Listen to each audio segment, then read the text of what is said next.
Dako. Passport was it?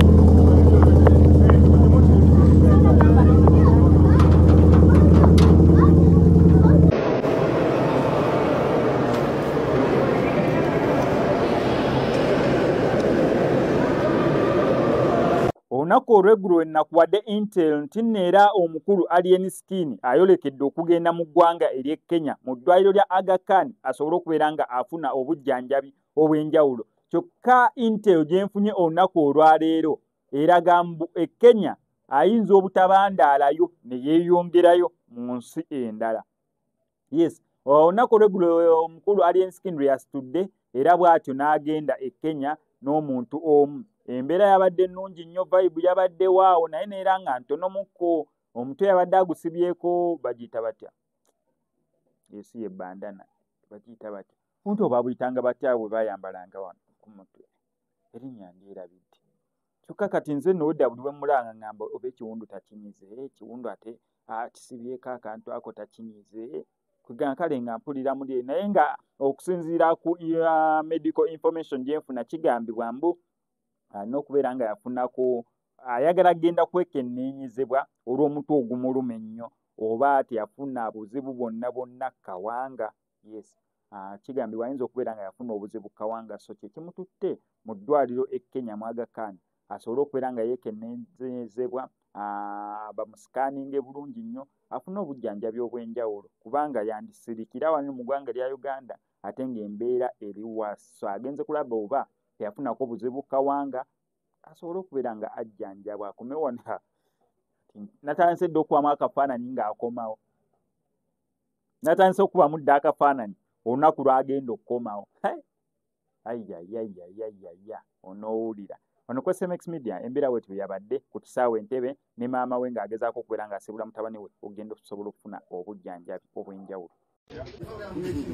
Yamaliriza dda ebikata kwebiri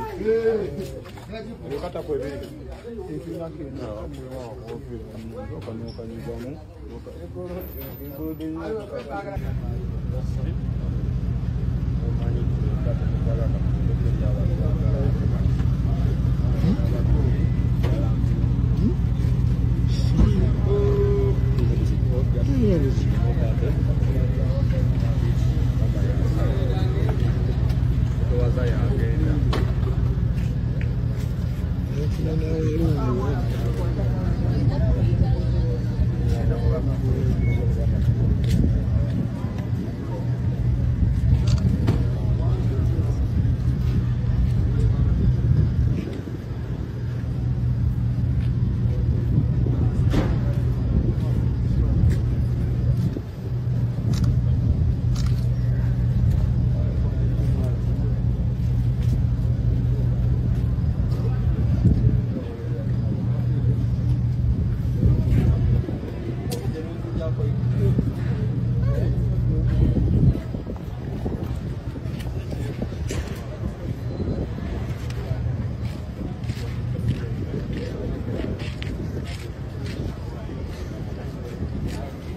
The ladies are pretty. I know, yeah.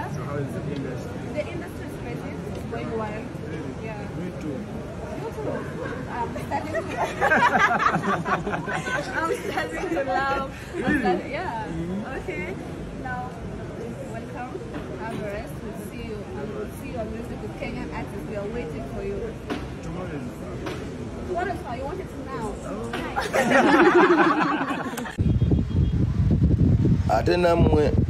Ate namwe abasiraamu abatayagala n'agamba musiraamu n'akola n'omuzikiti ewaka ogulimu ebifaananyi. Katonda yamwetimbidde sigida. Bw'oba nga toli musiraamu ng'olimbira mu ddiini eyo kirike, eyo ddiini namba. Allahu akbar, nannyini buyinza oyo munyazi Mungu yaleeta n'akima n'aleeta n'akima n'aleeta n'akima ye nga bw'ayagadde. Alikozanyira mu ddiini ye tosaala ajja kwewera sigida. Sigida ejja na kusaala buli lw'oteeka ekyenyi wansi n'ojjukiza nti Mungu ye nannyini maanyi. Ali oyagala akuwa sigida naye nga si yaswala nga yakujjukiza nti buli desiki erina desiki waggulu.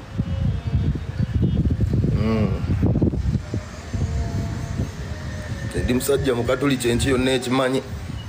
I'm a staunch Catholic. I love God.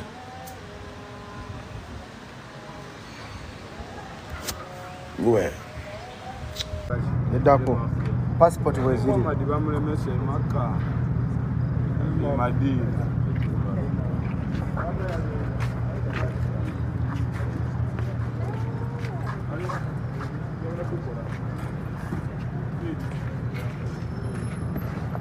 abadia.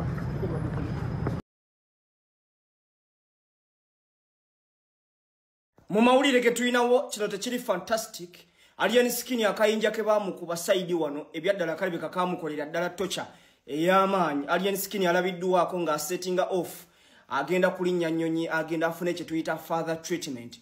Wane Uganda tebisobose nze nabagamba akayinja ako kasobola okusuula eddalumu mukalabanga akatono era gwosobola okugamba nti ali mu documentary okusinziira ku ndowooza yo naye omuntu ajja mala kufa mukakasenti n'ebintu bibeeranga serious ebbanga lyonna. Alien Skinny alabiddwako ng'asiibula maama we ng'asiibula akabira abakuumi be muwala we Tina omwana we baba muyita Tina oyo muto agende ebweru era agenda kulinnya ennyonyi alabike ng'agenda bamujjanjabe essaawa yonna. Alien Skinny we twogerera kati akabira kakalu omumpembe taliimu agenze kubanga afuna bujjanjabi abroad.